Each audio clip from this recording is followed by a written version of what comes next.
Bah c'est concluant quoi, ça fait au moins ça fait de l'entraînement pour nous au cas où si ça arrive vraiment.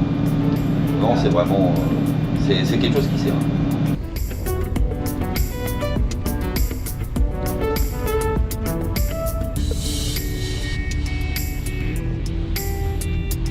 Là ça va parce qu'il y avait beau temps, mais avec un peu plus de vagues, automatiquement les manœuvres sont beaucoup plus délicates.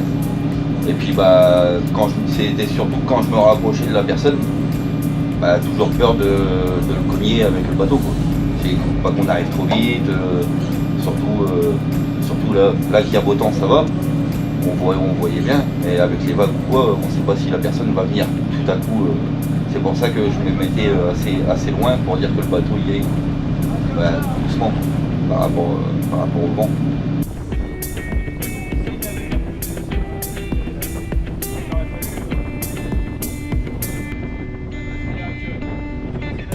Bah, il y a des choses à ajuster.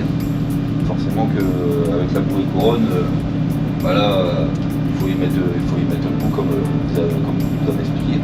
Comme ça au moins, c'est sûr que dès qu'on arrive, on peut y jeter la bouée et puis le bout, c'est déjà prêt. Il n'y a pas besoin de courir à chercher une corde, à chercher, au moins tout est prêt, tout est à partir.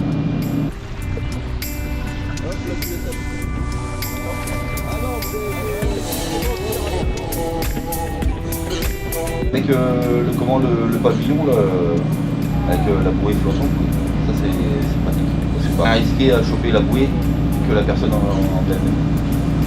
Parce que bah, c'est comme je vous disais, hein, si on se rapproche trop de la personne et puis il y a des vagues, c'est toujours mieux de choper la bouée qu'un peu plus loin de l'homme à la mer. On va dire que c'est la chose le mieux que j'ai trouvé.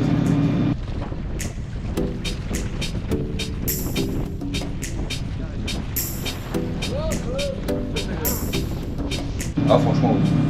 Et puis je pense qu'on le fera, on va le faire une fois ou deux dans l'océan. Parce que bah forcément c'est plus on fait d'essais, mieux c'est.